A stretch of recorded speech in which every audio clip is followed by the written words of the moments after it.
आज हम एक ऐसी खूबसूरत हीरोइन के बारे में बात करने वाले हैं जो फिल्मों में आते ही टहलका मचा दिया था। ऐसी हीरोइन जिसके सामने ड्रीम गर्ल हेमा मालिनी भी पानी मांगती नजर आई। बॉलीवुड की ऐसी हीरोइन जिसके लिए हीरो के अलावा विलेन भी शादी करने के लिए मर रहे थे। और ऐसी क्या मजबूरी हो गई थी इस हीरोइन को कि डायरेक्टर और प्रोड्यूसर के साथ में रात बिताने तक की खबरें आने लगी थी। और क्या हुआ था कि इस हीरोइन की लाश को ठेले पर ले जाकर ऐसे ही फेंक दिया था श्मशान घाट में। जी हाँ दोस्तों, हम बात कर रहे हैं बॉलीवुड की खूबसूरत एक्ट्रेस विमी के बारे में।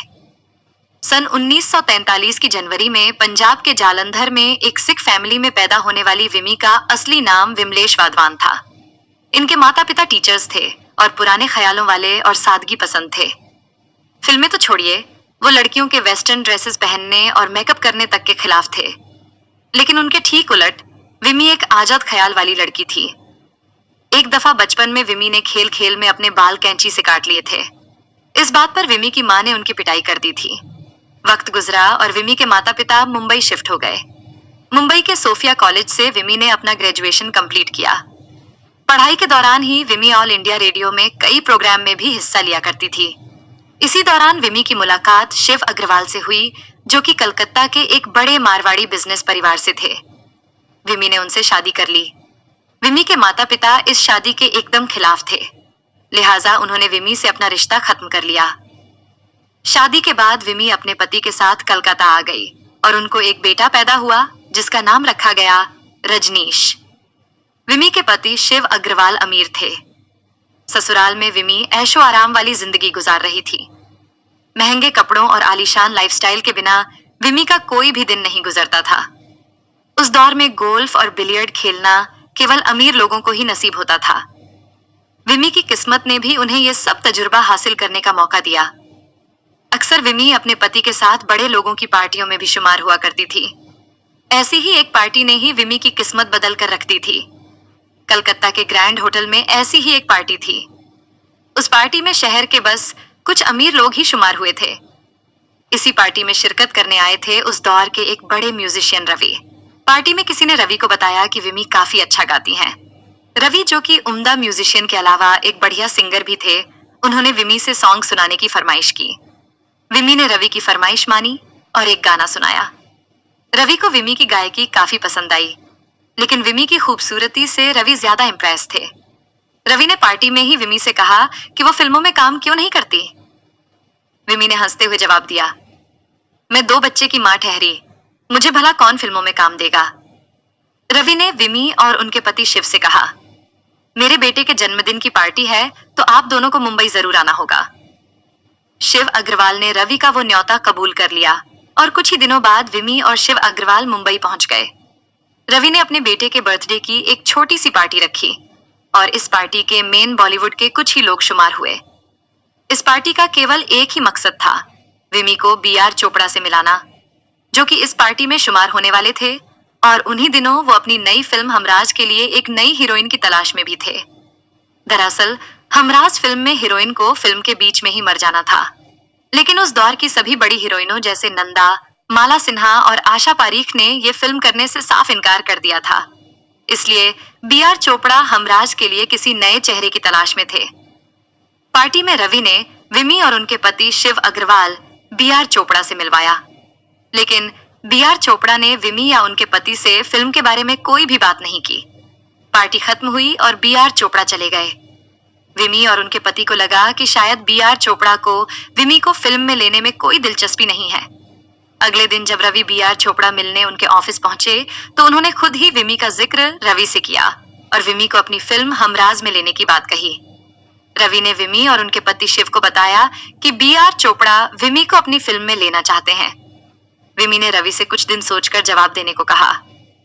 एक इंटरव्यू में विमी ने बताया कि लोगों से सपोर्ट की भी उम्मीद की थी, लेकिन उनके पति शिव को छोड़कर किसी ने भी साथ नहीं दिया। आखिरकार विमी ने रवि से कह दिया कि वो बी.आर. चोपड़ा की फिल्म में काम जरूर करेंगी। वाले तो पहले ही उनसे रिश्ता खत्म कर चुके थे, लेकिन विमी ने अपने कदम पीछे नहीं खींचे। वो तय कर चुकी थी कि अब फिल्में ही उनकी दुनिया है और एक्टिंग उनकी जिंदगी है। फिल्म हमराज की शूटिंग शुरू हो गई। चूंकि विमी को ट्रेंड एक्टर नहीं थी, सो उनके सीन्स शूट करने में बेहद दिक्कतें आई। सीन से पहले उनको काफी ज्यादा प्रैक्टिस कराई जाती थी। इसी दौरान उनके पति शिव अपनी टांग अड़ाने लगते थे। वो एक तरह से उनके सेक्रेटरी बन गए थे। जैसे तैसे फिल्म की शूटिंग पूरी हुई। पहली ही फिल्म में सुनील दत्त और राजकुमार जैसे बड़े स्टार्स के साथ काम करना, और वो भी बीआर फिल्म्स जैसे बड़े बैनर के साथ, ये बहुत बड़ी बात थी। विमी को अपनी फिल्म में लेना चाहते थे और विमी को अच्छे पैसे ऑफर कर रहे थे। शिव अग्रवाल और विमी तो चाहते थे कि हर अच्छे ऑफर को लपक लिया जाए, लेकिन बीआर चोपड़ा के साथ विमी के कॉन्ट्रैक्ट के चलते वो ऐसा कर नहीं पा रहे थे। कॉन्ट्रैक्ट के मुताबिक विमी बीआर फिल्म्स के साथ 3 फिल्मों में काम करेंगी और उससे पहले किसी और फिल्म में काम नहीं करेंगी। सो शिव अग्रवाल और विमी ने इस कॉन्ट्रैक्ट से आजाद होने के लिए बीआर चोपड़ा को परेशान करना शुरू कर दिया। बीआर चोपड़ा ने कहा भी था कि मैं बता नहीं सकता कि आखिरी शेड्यूल तक विमी और उनके पति शिव ने मुझे कितना परेशान कर दिया था। पर बीआर चोपड़ा को झटका लगा। चोपड़ा ने यह भी बताया था कि इसके बाद तो नैनीताल वाला शेड्यूल बिना किसी परेशानी के कंप्लीट हो गया। बाकी की शूटिंग भी आराम से हमराज रिलीज हो गई और बाकी की शूटिंग भी आराम से पूरी हो गई। 1967 में हमराज रिलीज हो गई और इसने बॉक्स ऑफिस पर कामयाबी के नए रिकॉर्ड्स बना दिए। पहली ही फिल्म से विमी को वो स्टारडम मिल गया जिसे हासिल करने के लिए लोग सालों तक मेहनत करते हैं। विमी के दरवाजे पर डायरेक्टर्स की लाइन लग गई, लेकिन वो कहते हैं ना कि अचानक मिली कामयाबी का नशा झेलना हर किसी के बस की बात नहीं होती। विमी और उनके पति शिव साथ भी कुछ ऐसा ही हुआ था। विमी को एक से बढ़कर एक ऑफर्स मिल रहे थे। उनके पास हर दिन कितने ही प्रोड्यूसर्स आते और उनसे रिक्वेस्ट करते कि हमारी फिल्म में काम करें। इस सब से विमी के पैर जमीन से इतने ऊपर उठ गए कि उन्होंने एक फिल्म के बाद ही अपनी फीस 50,000 से बढ़ाकर सीधे 3 लाख रुपए कर दी, जबकि उस दौर की दूसरी स्थापित अभिनेत्रियों की फीस भी इतनी ही हुआ करती थी, जो कि सालों की मेहनत के बाद उन्हें मिल रही थी। हमराज की कामयाबी से मिली शोहरत का नशा विमी और उनके पति पर अच्छा खासा चढ़ गया था। अगले साल यानी 1968 में फिल्म फेयर मैगजीन के कवर पर भी विमी की तस्वीर छपी थी। राज के रिलीज होने के 1 साल बाद विमी की दूसरी फिल्म रिलीज हुई, जिसका नाम था आबरू। इस फिल्म में विमी के हीरो थे दीपक कुमार, जिनकी ये पहली फिल्म थी। इस फिल्म के बारे में काफी दावे किए गए थे कि ये साल की सबसे बड़ी हिट फिल्म होने वाली है, लेकिन जब ये फिल्म रिलीज हुई तो सारे दावे बेकार साबित हुए। फिल्म फ्लॉप हो गई।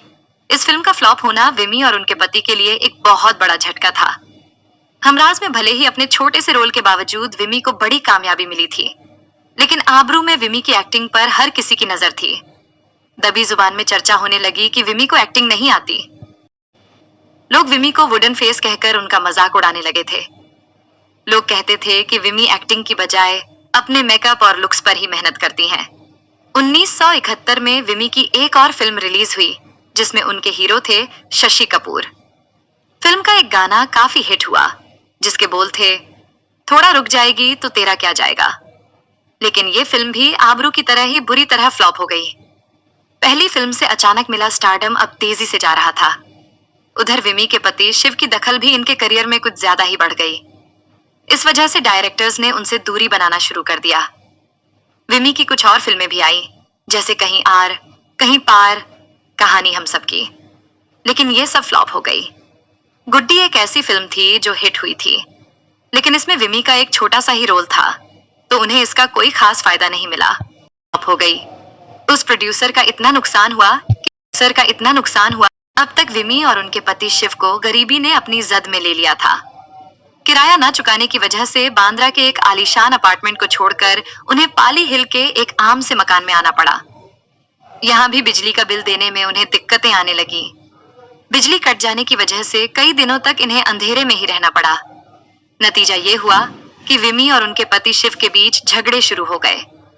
दोनों एक दूसरे पर इल्जाम लगाते। विमी कहती कि शिव की वजह से उनका करियर खराब हुआ है, तो शिव कहते कि विमी की वजह से उनका अपने परिवार से रिश्ता खत्म हो गया। ये झगड़े जब बढ़ते ही चले गए तो शिव विमी को छोड़कर अपने परिवार के पास वापस कलकत्ता चले गए। दोनों के बीच मुकदमेबाजी भी हुई। शिव जब विमी को छोड़कर वापस अपने परिवार के पास कलकत्ता चले गए तो मुंबई में विमी एकदम अकेली रह गई। इसी दौरान इनकी मुलाकात हुई जॉली नाम के एक आदमी से हुई, जो छोटी फिल्मों को प्रोड्यूस करता था। जॉली ने विमी को अपनी फिल्मों में कास्ट करने के सपने दिखाए, हालांकि वे फिल्में कभी नहीं बनी। लेकिन सहारे के लिए विमी जॉली के साथ रहने लगी। एक दौर में महंगे होटलों में ठहरने वाली विमी अब जॉली के दिए एक बेहद आम से मकान में रहने को मजबूर थी। उनकी जिंदगी में उदासी और अकेलापन कुछ इस कदर छा गया था कि उन्होंने शराब पीना शुरू कर दिया। विमी को शराब की बेहद गहरी लत लग गई। दिन ब दिन विमी की यह लत बढ़ती जा रही थी। विमी को लीवर की बीमारी भी लग गई। एक वक्त वो भी आया कि लाखों में खेलने वाली विमी के पास एक कौड़ी भी नहीं बची थी। इसी दौरान जॉली ने विमी को सलाह दी कि फिल्में पाने के लिए उसे डायरेक्टर्स और प्रोड्यूसर्स के साथ वक्त गुजारना पड़ेगा। इनडायरेक्टली जॉली विमी से प्रोस्टिट्यूशन करने को ही कह रहा था। पाई पाई के लिए मोहताज हुई विमी ने यह भी करना शुरू कर दिया। पैसे की कमी की वजह से विमी ने सस्ती देसी शराब पीना भी शुरू कर दिया। उस शराब ने विमी के लिवर की हालत और ज्यादा खराब कर दी। इसी दौरान विमी को एक फिल्म में सुनील दत्त के साथ कास्ट किया भी गया, लेकिन शराब की उनकी लत के चलते जल्द ही उन्हें फिल्म से आउट भी कर दिया गया। इससे तो मानो विमी और ज्यादा टूट गई। वो शराब के नशे में और ज्यादा डूबती चली गई। इसी दौरान एक दिन कोर्ट में विमी की मुलाकात म्यूजिक कंपोजर रवि से हुई। विमी अपने पति शिव से तलाक के मुकदमे के सिलसिले में कोर्ट आई थी। उनके साथ जॉली भी था। एक इंटरव्यू में रवि ने बताया था कि वो विमी से कोर्ट में मिले थे। विमी पूरी तरह से नशे में डूबी हुई थी। विमी रवि को देखते ही फूट फूट कर रोने लगी और अपने पति की हरकतें उनसे बताने लगी। रवि ने विमी को दिलासा दिया कि वो जल्द ही उनके पति से बात करेंगे और सब कुछ ठीक करने की कोशिश करेंगे। लेकिन एक कॉन्सर्ट के सिलसिले में रवि को वर्ल्ड टूर पर जाना पड़ गया। जब तक रवि वापस आए तब तक विमी इस दुनिया से जा चुकी थी। बी.आर. चोपड़ा ने भी एक इंटरव्यू में बताया था कि अपनी मौत से एक हफ्ता पहले विमी उनसे मिलने आई थी। विमी के शरीर से किसी सस्ती दारू की बेहद तेज महक आ रही थी। विमी की कमर और बाजुओं में जख्म थे। वो काफी परेशान दिख रही थी। वो बी.आर. चोपड़ा से अपने उस बर्ताव के लिए माफी मांगने आई थी जो शिव के कहने पर हमराज फिल्म के दौरान उन्होंने बी.आर. चोपड़ा के साथ किया था। बी.आर. चोपड़ा से आखिरी मुलाकात के 3-4 दिन बाद ही विमी की तबीयत बेहद ज्यादा खराब हो गई। जॉली ने विमी को नानावती हॉस्पिटल के जनरल वार्ड में छोड़ दिया। जिंदगी से पूरी तरह से उम्मीद खोकर विमी वहां अकेली पड़ी थी और अपनी मौत का इंतजार कर रही थी। और महज 34 साल की उम्र में विमी ये दुनिया छोड़ गई। हालात